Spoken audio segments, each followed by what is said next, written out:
Wanting to feel the sunshine on their faces, Candy, her son Caleb, and their little ball of fluff Chloe steal some moments away from the hectic business of running a household to kick a ball around their backyard. Chloe wants to play too.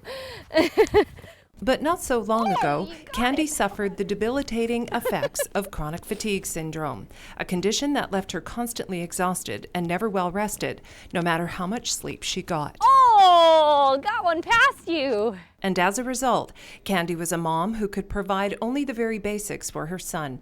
There was very little energy for much more than the back and forth to school and meal preparation. How was school? Good.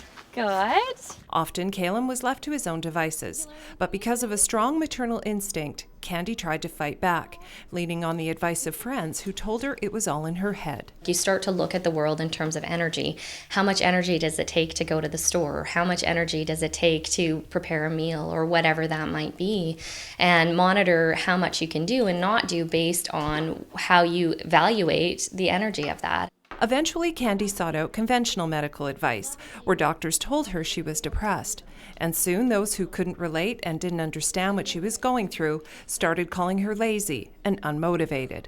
Turns out those hurtful words started Candy down a path, one that would lead her to a program that eventually helped her turn everything around. The move was really, really draining, and I found that once I got here, my symptoms expanded. So beyond chronic fatigue to chemical sensitivities, so things like I would walk the dog around the block and I would smell and taste the dryer vent sheets from people doing their laundry, and it would give me like an instant migraine headache, and I'd feel dizzy and have to go lie down. So my symptoms were really expanding at that point in time. I was kind of at that cusp at really having to look at whether or not my son should continue to live with me, because my symptoms were just increasing so much, and it's still really touching to my heart to talk about that because he's such a huge part of my life. Yeah, I like the questions because then it kind of brings to the forefront of people's mind what this is about, right? Because Candy's salvation began by participating in a program called the Dynamic Neural Retraining System. In simple terms, the premise of the program is based on its founder's belief that the brain has an innate ability to change and heal itself.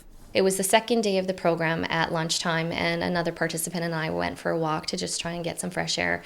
And a lady walked by me with very strong perfume on, and I just kind of braced myself for a reaction, and it didn't come. And that was just like a wow to me, like, holy smokes, this is working already, and this is only day 2.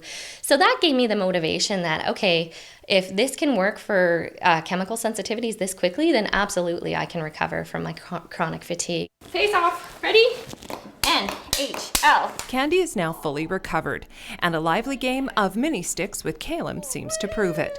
She says the system helped save her life, and she believes it so completely that she signed on to become a facilitator of the program. I've noticed since recovering is how much gratitude I have for the little things in life, because when I was lying in bed thinking that this might be the end, what was important to me were the little things, those little moments in time. It wasn't the stuff, it wasn't the trips, it was those great moments with the people that I loved or being in nature. And so every day I just have this profound sense of gratitude for things that I used to take for granted all the time. More information is available at dnrsystem.com. From Kelowna for Shaw, I'm Tammy Williams.